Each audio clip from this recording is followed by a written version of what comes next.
It's beyond description and beyond imagination. Beyond. The entire nation was practically involved in knowing what happened to the Jews. And really, some of them were, they say, innocent bystanders, but by being an innocent bystander, you just contribute to the crime.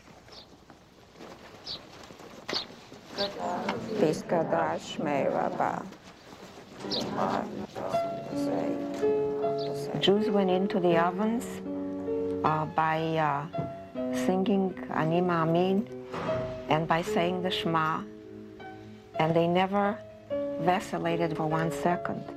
Never, after this experience, did I ever want to be anything else but Jewish. I really couldn't comprehend what the concentration camps were like, how all these people could have been killed without no one doing anything. And once I got there, it was really, I really could not believe it. When I got to the camps, I had a very hard time handling it all. We are in Jewish Diktin.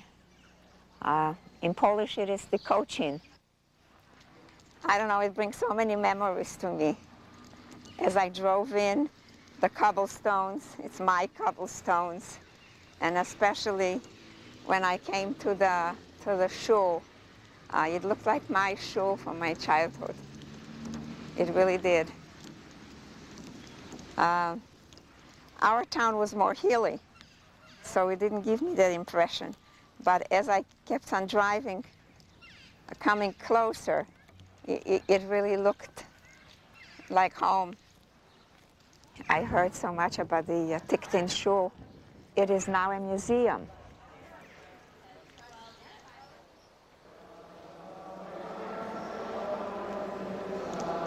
It's all on the walls. The prayers with the adornment. This is absolutely magnificent. My synagogue was very, very ordinary in comparison and very poor looking in comparison to this. Before the war, it was really a seat of Hasidim here, but they all disappeared. Treblinka took them all in. Some of them were even killed in the fields here. Several survived after the war, but that is all from a community of several thousand people. It's an old Jewish home. They have the Magen David on the window. Can you believe it? It's still here. It's still here. It has its memories. The house stands, the Jews are gone.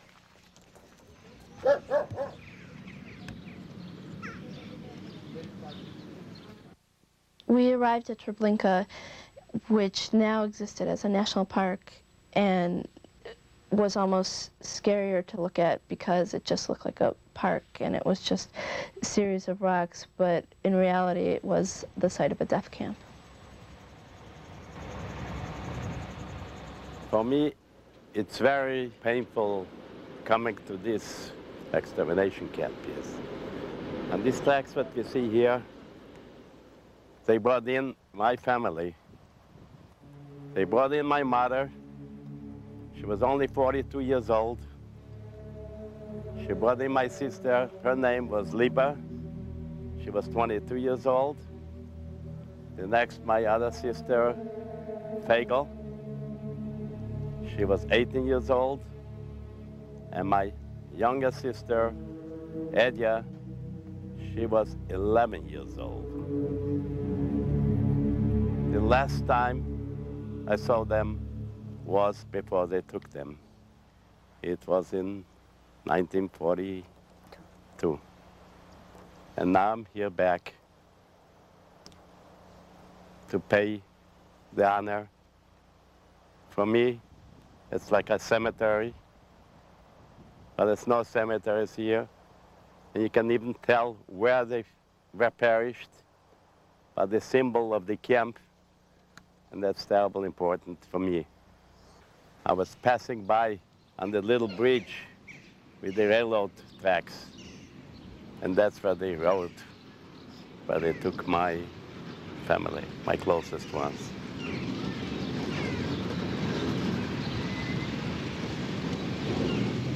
Look at all of these stones. They represent the towns that people, the Jews flourished, the Jews lived, that created a wonderful life, even poor or rich, full of hopes, full of dreams, and we come to pay homage to stones. Don't think about it as stones. Think about the people that lived in all of these towns. Think about children your age that grew there, that never lived to grow up. They were all taken to this awesome place, to this hole in the world that is so dark, that you cannot say one good word, only death and death and death.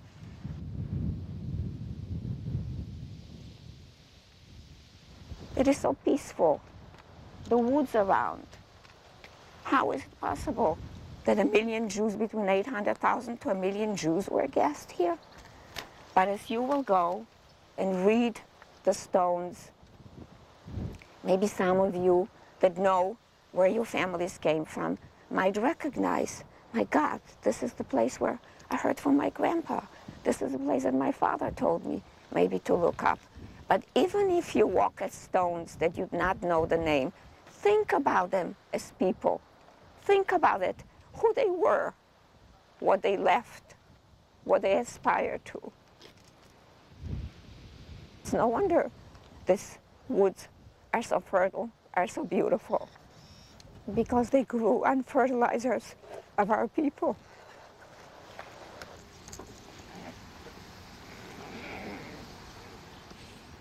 It is impossible to imagine what is buried here.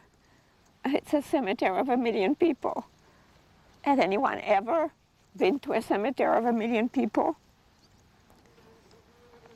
But they took with them their hopes, everything that they possessed. What would they have contributed? How much they would have enriched people's lives. They're here and you only see gray stones. Wherever you turn, how does one derive strength from it? But we must. We must. Because as hungry as they were, they resisted. Even in a place like this, there was a revolt that people fought back. Of course, they all perished. The greatest industry on the European continent were movements of trains that brought Jews to death. It took precedence before anything that the Nazis did. Was movement of Jews to be gassed and killed. And silently the world stood by. They knew and did nothing. And then they blew it all up. So no one would know what went on here. Let's go now and walk the perimeter.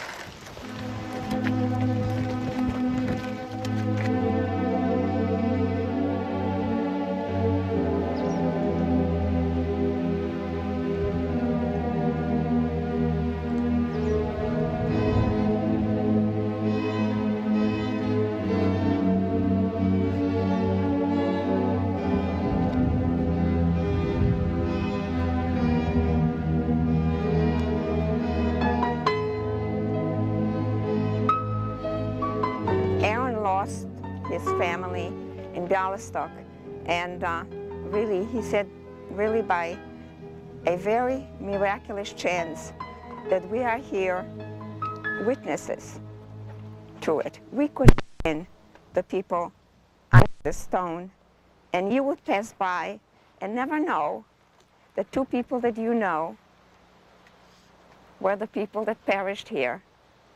You know us, so you can really feel maybe, and think about the others that are pretty much the same as Aron and Lisa, maybe older, maybe younger, but real people, not just a stone.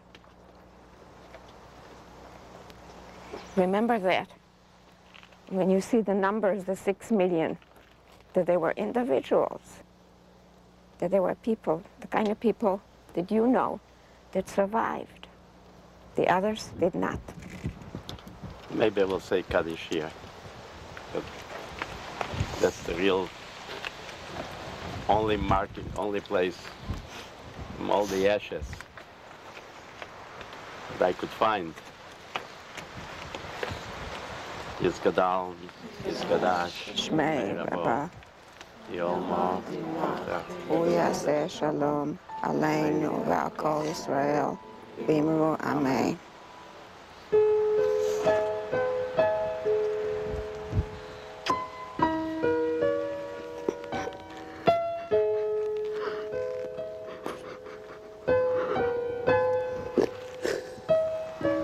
There was a sign as you entered that said, "Never again."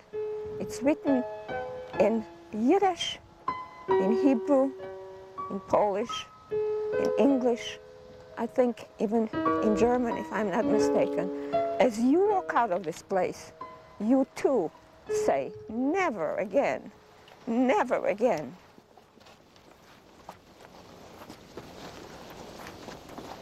To be able to stand there and know that they had been there, it just made it all the more real. I mean, it was real enough being able to walk through there, but it was just like one more thing, and to walk through with them and have them telling their stories and to listen to them and to be with them, and it was just amazing.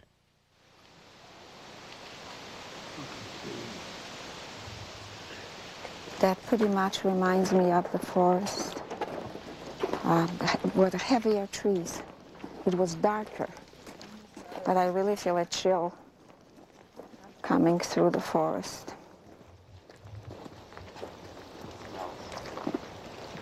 Oh, there I see a meadow already. Oh my God. There too was being done in a meadow.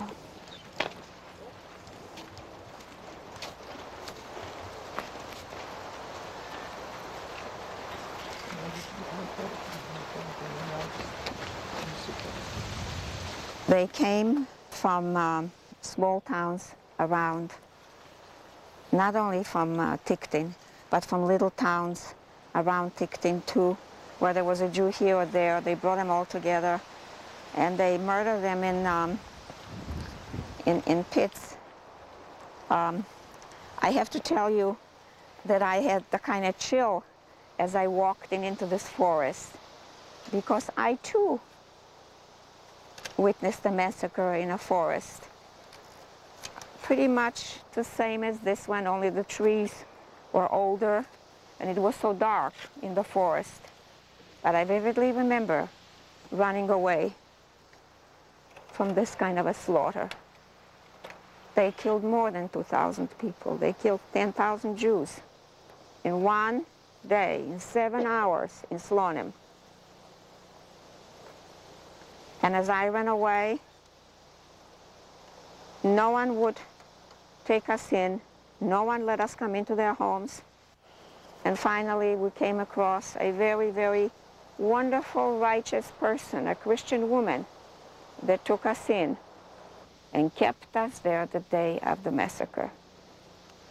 That many years later, I come to this wooded area again, and I face it again.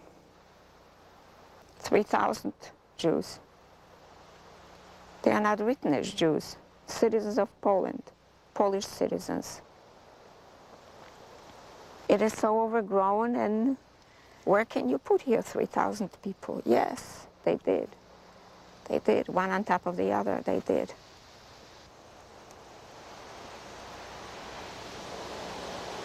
Now it's so quiet, you only hear the shimmering of the wind just blowing through the tops of the trees. But it wasn't so quiet.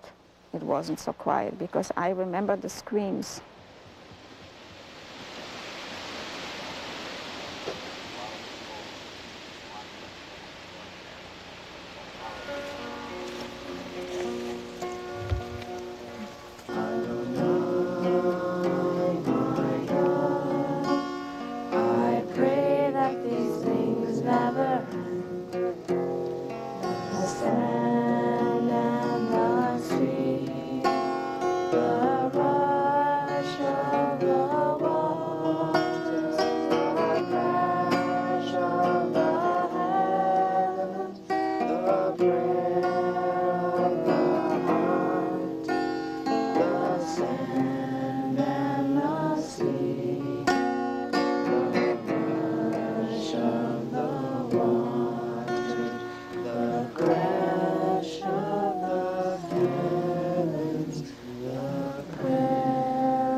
Lisa and Aron were so emotionally there and so reality-based that the participants changed a great deal and really connected with them and really felt like they were people that they really cared about, and they were people they really cared about. We came to Vilno, and it is from Vilno that we were able to go into the underground and to be part of the Jewish resistance. This particular time was a very happy time for us because we felt like we are free. We only had the woods around. The Germans were farther away. They were afraid to come into the woods, and we felt like we are masters of this little territory. But the Jews were the best fighters. They had a reason for it, because we had a cause. We were there not only survive, we were there to fight and to take revenge. What was our mission?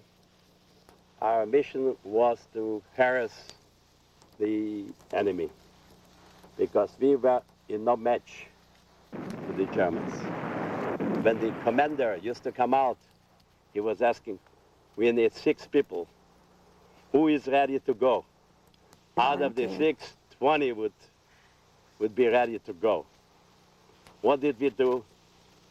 You see the trees here, and you see the road over there on the side? All the trees were cut down and blocked the roads. So for the Germans to come, they had no roads to come into us. And to be able to clean up the roads would take them too long. And even if they would clean the roads, We would do it the next they day. would do it in the next couple of days, we would do over again. Other times, others used to go out, put dynamite sticks under the railroad tracks and blew up the trains. And life was almost, for us, I remember, it was a very happy time. It sounds funny, but it was. And the unit consisted of mostly men, but there were women also. And the name of our unit was called, in Russian, Mies, in Hebrew, Nakama, revenge. And it befitted very, very well. When you're put in situations of life and death, I think you have this spiritual strength that you didn't know existed. And hearing about it was so moving, and it set an example for me and for the rest of the group.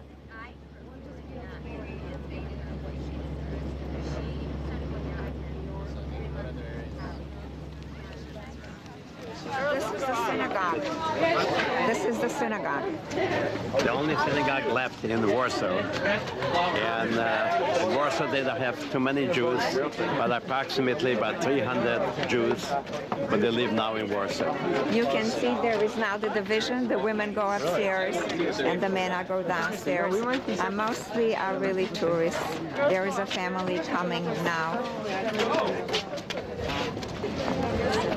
It's called the Nozik synagogue. During the Nazi occupation, the Germans kept here, there was a stable. They kept the horses and also the feed. And evidently it was preserved. It wasn't in totality the way it is now. It was rebuilt, but fortunately it remained. Can you see the sign, what it says here? My God, I cannot believe it, with no Jews here, hardly any. Why? Why? So many years after the Holocaust, still here. All sorts of people in this world. Shouldn't be here, but it is.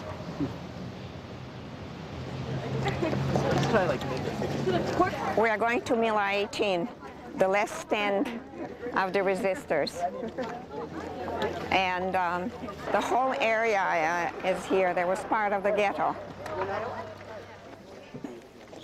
We are here at Mila 18. Mila 18 was the last stand of the Jewish resistance, of the Jewish revolt in the Warsaw Ghetto.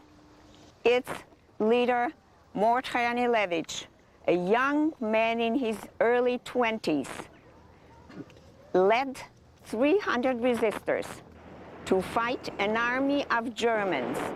Imagine the dedication, imagine the strength, writing your own page knowing that you would die, and you wanted to do it to show the world the Jews resisted, the Jews fought against the greatest odds, because neither did they have the arms to fight an army, neither did they have the outside support of the world, and neither did they have the numbers to do it with, but they decided to fight and die.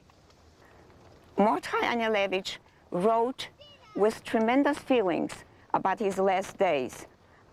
On April the 26th, he writes, "Our last days are approaching, but so long as we have arms in our hands, we will continue to fight and resist.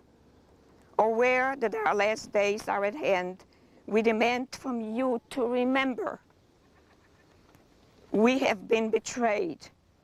The days of payment for our spilled innocent blood will come. Send help to those who in the last battle may escape the enemy hands, so that our aim can be carried on with the fight." He finishes the letter.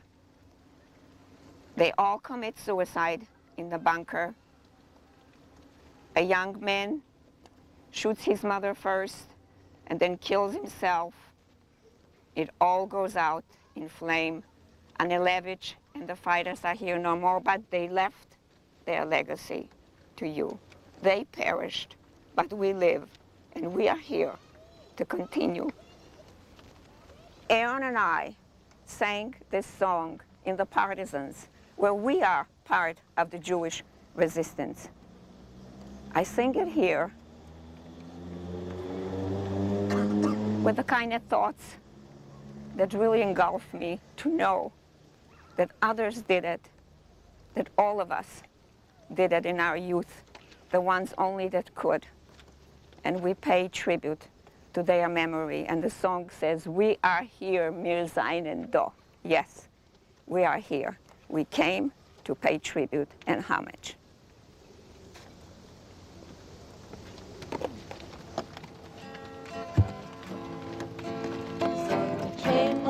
Du gehst den letzten Weg, wenn bleiben verstehen neue Tag, dann kommen wird noch unser ausgebänkte Schau. Es wird erfolgt an unser Trott mit seinen Lohn, dann kommen wird noch unser ausgebänkte Schau. Es wird erfolgt an unser Trott mit seinen Lohn.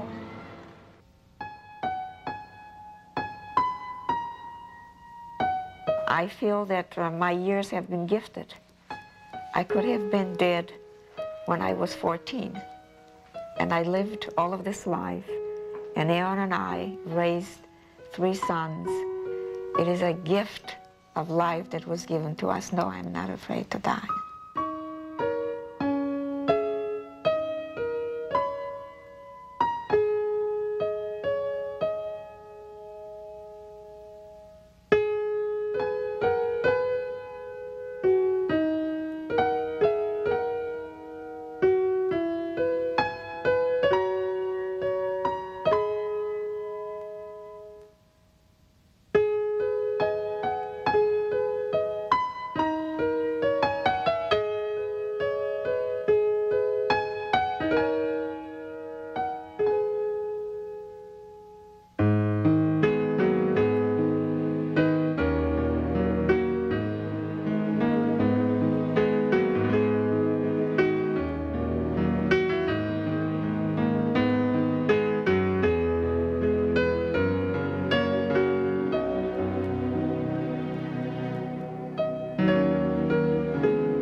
At a time when full-length, issue-oriented documentaries are rarely seen elsewhere, Channel 11's commitment to broadcasting documentaries has never been stronger. If this presentation gives you a deeper understanding of an issue or the people involved, and you have never supported Channel 11 before, we'd like you to call 1-900-288-1111 right now with a $10 gift. When you call, please listen to the entire recorded message. Once you do, your gift of $10 will automatically be charged to your next local service phone bill. Broadcasting documentaries is one of the most important ways that Channel 11 serves Chicago. Yet corporate funding is difficult to obtain for this kind of programming, and that's why your $10 contribution is more important than ever. Call 1-900-288-1111 right now. Your gift will help us to expand our programming of documentaries and help you expand your thinking. Thank you. This is 11.